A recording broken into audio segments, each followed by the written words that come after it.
트럼프 미국 대통령이 뭐 캐나다, 멕시코 그리고 중국에 이처럼 관세를 높이겠다라고 말한 배경은 좀 어떻게 보십니까? 그렇습니다. 뭐 트럼프 대통령 자체의 별명이 테리프맨이라고 알려져 있지 않습니까? 네. 하고 관세라는 단어, 테리프를 가장 아름다운 단어다 이렇게 얘기를 했고요. 네. 여러 가지 수단으로 트럼프 대통령은 관세를 쓸 뭐 그럴 의도를 갖고 있었습니다. 가장 큰 핵심은 미국을 다시 위대하게라는 그 마가의 하나의 툴로 사용되는데요.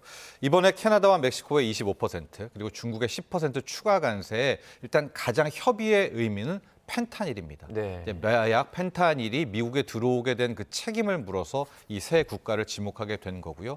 여기서 이제 중국은 원료 공급, 캐나다와 멕시코를 통한 이제 유통 여기에 대한 부분을 들어서 이제 관세를 이제 투입하게 됐다 이렇게 보시면 될 것 같습니다.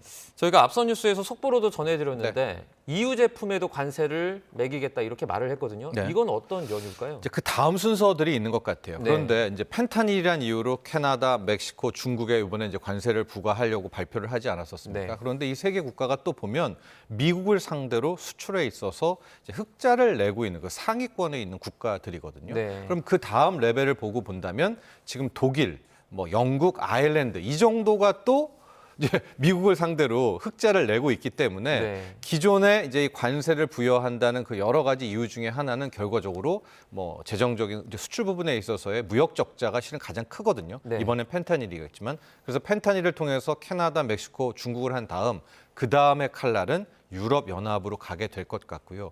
그리고 그 다음 레벨이 아마 일본, 우리나라 이 정도 수순이 되지 않을까라고 해서 일단은 유럽연합을 한번 거치고 그다음 우리 뭐 이런 차례가 될 것 같습니다. 네, 캐나다, 멕시코 등 상대 국가들도 이제 보복 관세를 예고를 했습니다. 아무래도 본격적인 좀 전 세계적인 관세 전쟁이 일어나지 않을까 이런 우려도 나오거든요. 네, 이제 강대강이다 이렇게 보면 될 것 같고 네. 뭐 지난번에도 말씀드렸지만 이번은 트럼프의 마지막 라스트 트럼프입니다. 네. 그러니까 1기 때는 여기에서 하다가 트럼프가 재집권을 하게 될 때 어떡하지라고 해서 굉장히 많이 훨씬 더 두려움에 떨고 고개를 숙인 경우도 많았는데 이번에는 트럼프 2기 라스트 트럼프에다가 이제 더 이상 대통령을 못하지 않습니까? 네. 그래서 당초에 많은 경제학자들도 이제는 당하는 쪽에서도 강대강으로 나올 것이다 그런 예측들을 많이 했고요. 네. 이번에도 보면 캐나다도 바로 일단 전체는 아니지만 한 뭐 150조, 1,500억 달러 규모에다가 먼저 이제 25%의 같은 관세를 매기겠다라고 이제 이야기를 했고요. 네. 관세 보복을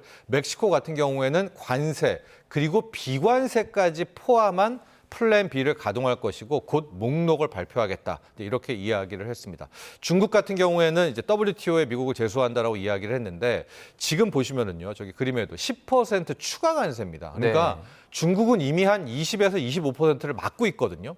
여기에 10%를 더 얹은 거고 중국의 최종 목표는 60% 아닙니까? 네. 그러니까 여차하면 또 5%, 여차하면 10%. 그러니까 중국 쪽이 가장 가혹할 수가 있는데 중국은 아직 칼날을 바로 꺼내들고 있지는 않습니다. 다만 오늘 국내 증시를 보면 히토류 관련주들이 또 테마성 급등을 하고 있거든요. 네. 그러니까 결국 중국도 아마 멕시코, 캐나다에 못지않은 이제 보복 조치를 분명히 할 것이다라는 것이 시장의 판단이 아닌가 이렇게 보여지고 있습니다.